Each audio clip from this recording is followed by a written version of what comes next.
Welcome to all BCom third year students. So today we will see what is the business environment. Business environment की concept, meaning of business environment, ये topic हम आज सीखने वाले हैं. So what is business environment.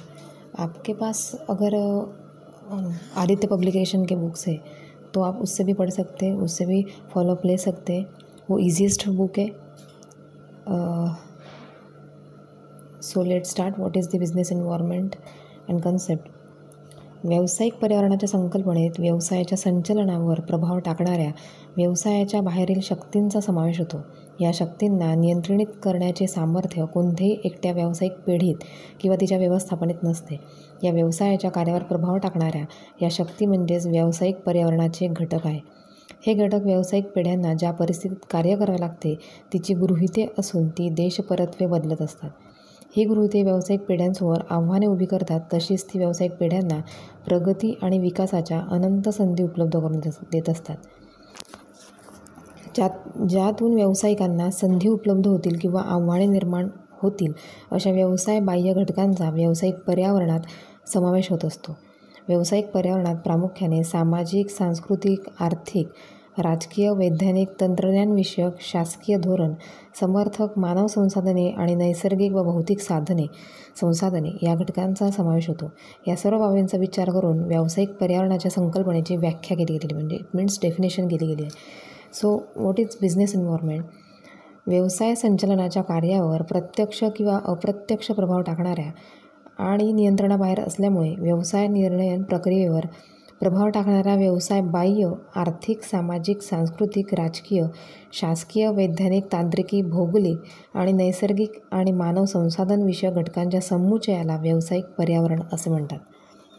म्हणजेच काय तर दुसऱ्या शब्दात सांगायचे झाल्यास असे म्हणता येईल की व्यावसायिक क्रियांना प्रत्यक्ष किंवा प्रत्यक्षपणे प्रभाव करणाऱ्या व्यावसायिक व्यवस्थापनाच्या नियंत्रणाबाहेर असलेल्या ज्या आर्थिक, सामाजिक, सांस्कृतिक, शासकीय, भौगोलिक, नैसर्गिक आणि तांत्रिकीय परिस्थितीत व्यवसाय संचलन करावे त्या एकूण परिस्थितीला व्यावसायिक पर्यावरण असे म्हणतात. त्यांनी काही डेफिनेशन्स खाली दिले आहेत. So business environment refers to all external forces which have a bearing on the functioning of a business. Then third definitions आहे की business environment may be defined as a set of external factors such as economic factor, socio economic factors, government, legal factors, demographic factors, physical factors which are controllable in nature and affect the business decisions of a firm or a company. ह्या definitions इथे clear करून दिलेल्या आहे. त्यानंतरचा पुढचा points आहे की classification of business environment.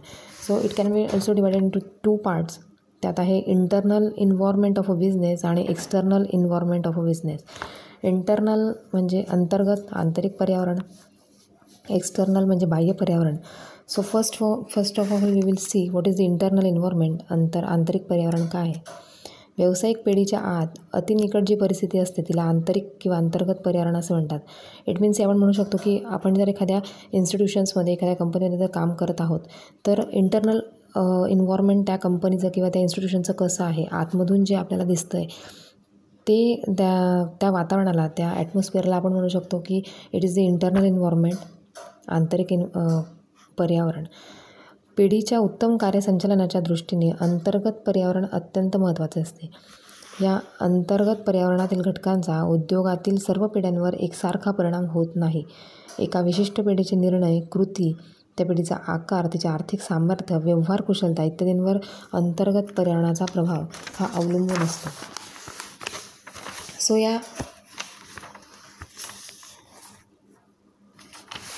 हा अवलंबून असतो. सेकंड पॉईंट आहे की what is the external environment. External म्हणजे बाह्य पर्यावरण काय आहे. सो व्यवसायाच्या बाह्य पर्यावरणात व्यवसायाबाहेरील शक्तींचा देखील समावेश होत असतो. कोणतीही एक संस्था किंवा या संस्थांचा समूह व्यक्तिशः किंवा सामूहिकरित्या व्यावसायिक संस्थांच्या कार्यसंचालनावर प्रभाव टाकीत असेल तर त्या सर्वांचा बाह्य पर्यावरणात समावेश करावा लागतो. या व्यवसायाच्या बाह्य पर्यावरणाचे वर्गीकरण एक मायक्रो इन्व्हायरमेंट म्हणजे सूक्ष्म पर्यावरण आणि मॅक्रो इन्व्हायरमेंट म्हणजे स्थूल पर्यावरण इन्व्हायरमेंट किंवा इकॉनॉमिक इन्व्हायरमेंट अशा दोन भागात करून देण्यात आले आहे. सूक्ष्म आणि स्थूल म्हणजे मायक्रो आणि मॅक्रो या दोनमध्ये डिवाईड करून दिलेलं आहे. So first of all we will see what is a micro environment. सूक्ष्म पर्यावरण काय? ज्यांच्या निर्णयामुळे किंवा कृतीमुळे व्यावसायिक पिढीच्या कार्यसंचालनावर प्रत्यक्ष प्रभाव पडतो अशा घटकांच्या व्यवसायाच्या सूक्ष्म पर्यावरणात समावेश केला जातो. म्हणजेच काय? मायक्रो एन्व्हायरमेंटमध्ये ज्यांच्या निर्णयामुळे किंवा त्यांच्या कृतीमुळे एखाद्या बिझनेसमध्ये किंवा एखाद्या इन्स्टिट्यूशनमध्ये त्यांच्या कार्यसंचालनाचा प्रत्यक्षपणे प्रभाव पडत असतो, तर त्याला आपण म्हणू शकतो की it is a micro environment. First आहे ग्राहक, कस्टमर.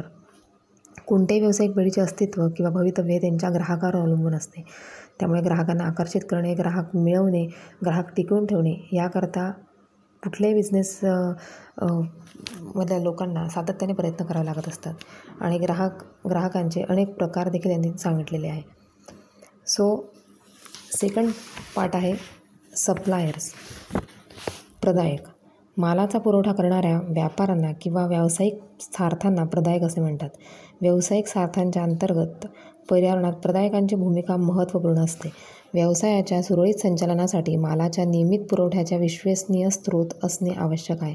कारण पुरवठ्याची अनिश्चितता आणि पुरवठ्यासंबंधीची इतर समस्यामुळे व्यावसायिक स्वार्थांच्या खर्चात अत्यधिक वाढ होऊ शकते. आणि एकाच प्रदायकावर विसंबून राहणे हे धोक्याचे ठरते. किंवा एकाच सप्लायवर जर तुम्ही डिपेंड राहत आहे तर ते तुम्हाला धोक्याचे ठरू शकते, रिस्की होऊ शकते. कारण या प्रदायकाच्या, या सप्लायरच्या प्रतिष्ठानातील संप असला किंवा ताळेबंदी असली किंवा इतर समस्यांमुळे पुरवठा खंडित किंवा बंद होत असेल तर त्याचा इफेक्ट हा आपल्या बिझनेसवर पडत असतो. थर्ड पॉईंट आहे व्हॉट इज अ मार्केट इंटरमिडिएटर्स, विपणन मध्यजन. व्यवसायाच्या अंतर्गत पर्यावरणातील तिसरा महत्त्वाचा घटक म्हणजे मार्केट इंटरमिडिएटर्स. या व्यवसायाच्या माल अंतिम ग्राहकापर्यंत पोहोचवण्याच्या कार्यात मदत करणाऱ्या अनेक प्रकारच्या पिढ्या बाजारात अवलंबून आहे. त्यांना मध्यस्थ, वितरक, विपणन सेवा अभिकर्ते किंवा वित्तीय मध्यस्थ इत्यादी नावाने देखील ओळखण्यात येते. विपणन मध्यजन व्यावसायिक पिढीच्या वतीने विक्री प्रवर्तन, वस्तूंचे वितरण, विक्री संवर्धन आणि प्रत्यक्ष विक्रीची कार्ये पार पडत असतात. ग्राहकांचा शोध घेऊन त्यांच्याशी मालाच्या किमतीसंबंधी वाटाघाटी घालण्याचे काम हा इंटरमिडिएटच्या थ्रू करावे लागते. माल हा एका ठिकाणाहून दुसऱ्या ठिकाणी वाहून नेण्याचे काम हा परिवहन अभिकर्ते करतात, तर माल गोदामात सुरक्षित सांभाळून ठेवण्याचे काम हा संग्रहण अभिकर्ते करत असतात. फोर्थ पॉईंट आहे कॉम्पिटिशन्स अँड कॉम्पिटिटर्स, स्पर्धा आणि स्पर्धक. बाजारातील स्पर्धा आणि स्पर्धकांचे अस्तित्व हा देखील या व्यावसायिक पिढीच्या अंतर्गत पर्यावरणाचा महत्त्वपूर्ण असा घटक आहे. व्यावसायिक पिढीच्या दृष्टीने महत्त्वाचे समजले जाणारे हे दोन घटक आहेत, ते आहे कॉम्पिटिशन अँड कॉम्पिटिटर्स. बाजारातील स्पर्धा फक्त समान उत्पादनापुरतीच मर्यादित नसते, तर ती अनेक रूपात पुढे येते. डिझायर कॉम्पिटिशन्स असते, त्यानंतर आहे जातीगत स्पर्धा, उत्पादित रूप स्पर्धा, प्रोडक्ट फॉर्म कॉम्पिटिशन्स आणि व्यापार चिन्ह म्हणजे ब्रँड कॉम्पिटिशन्स इत्यादी स्वरूपाची ती कॉम्पिटिशन असते. देशातील उपभोक्त्यांचे उत्पन्न कमी असल्यास आणि सोबतच अतृप्त इच्छांचे प्रमाण जास्त असल्यास बाजारात इच्छा स्पर्धा अस्तित्वात येत असते.